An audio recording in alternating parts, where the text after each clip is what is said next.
Hello everyone, welcome to my channel. Keep it simple but significant. I am your host Sasi. Let's start today's discussion. Which of the following is correct about coalition form of government? Coalition form of government के लिए कौन सा statement सही है?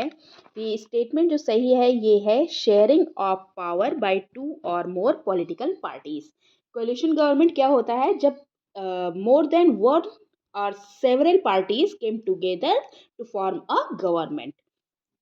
Coalition government जो होती है generally form करती है व्हेन एक सिंगल पार्टी जो है अचीव नहीं कर पाती नेसेसरी मेजॉरिटी को।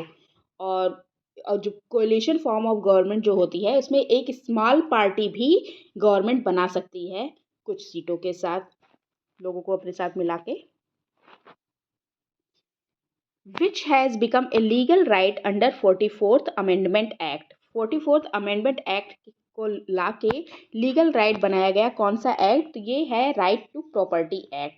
राइट टू प्रॉपर्टी एक्ट पहले था फंडामेंटल राइट के अंतर्गत, फिर उसके बाद इसको लीगल राइट पे लाया गया 44th अमेंडमेंट एक्ट के द्वारा, और इसमें शामिल किया गया था 300A को।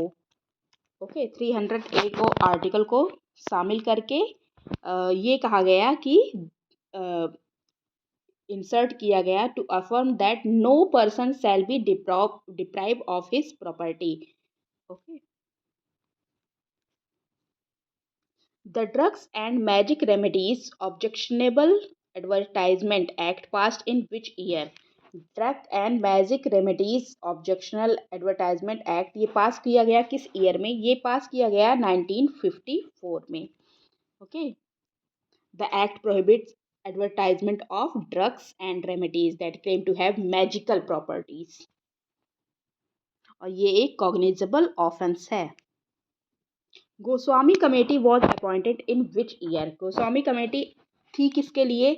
गोस्वामी कमेटी ने रिकमेंड किया था कि लिमिट होनी चाहिए बाई इलेक्शन की, और इसने रिकमेंड किया था कि check on advertisement on new papers and strengthening of the election commission of India, इसकी बात की थी। और ये गोस्वामी कमेटी आई थी कब? 1990 में।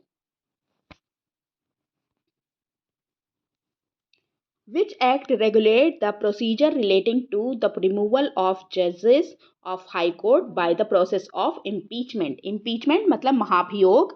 महाभियोग के थ्रू हाई कोर्ट के जज के रिमूवल के लिए इनमें से कौन सा एक्ट, कौन सा प्रोसीजर है? तो ये है जज इंक्वायरी एक्ट 1968। इसी एक्ट के थ्रू सुप्रीम कोर्ट के जज को भी रिमूव किया जा सकता है by impeachment, process of impeachment. Which article of Indian Constitution state that prime minister shall, sorry यहाँ पे हो गया है, prime minister shall be appointed by president? तो prime minister shall be appointed by president ये किस आर्टिकल में बोला गया है? तो ये आर्टिकल है 75। तो आर्टिकल 75 में बोला गया है कि प्राइम मिनिस्टर प्रेसिडेंट के द्वारा अपॉइंट होगा, और प्राइम मिनिस्टर की सलाह पे प्रेसिडेंट अपॉइंट करेगा अदर मिनिस्टर्स को, और ये जो मिनिस्टर्स हैं अपने ऑफिस को होल्ड करेंगे during the pleaser of the president of India.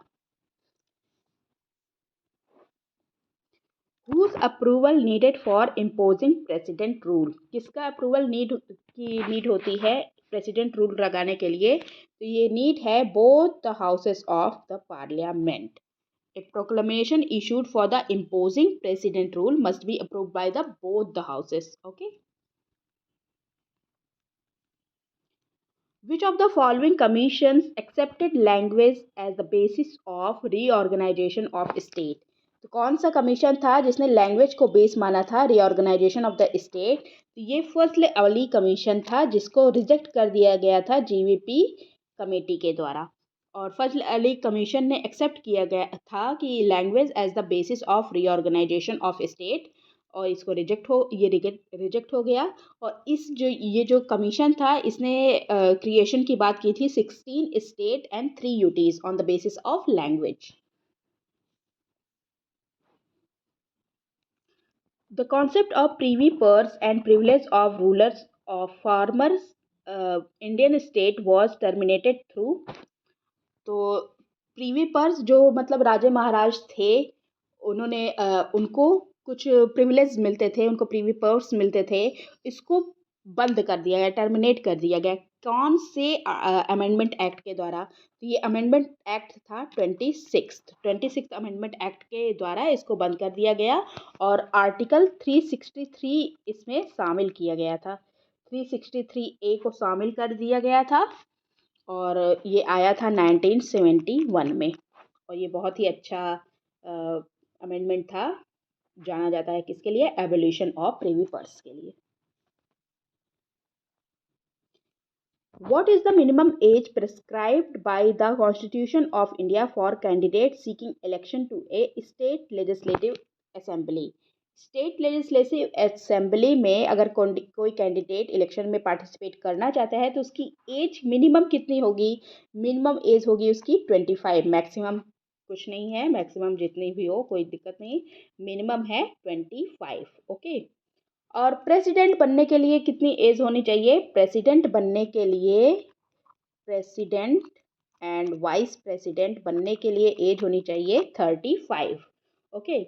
और आपको लोकसभा का मेंबर बनने के लिए एज होनी चाहिए 25। ओके। और लोकसभा का मेंबर आप 25 में बनेंगे और राज्यसभा का मेंबर कैसे बनेंगे? आप 30 में बनेंगे। Okay. That's all for today. If you like my video, please do like, comment, share, and subscribe. Thank you.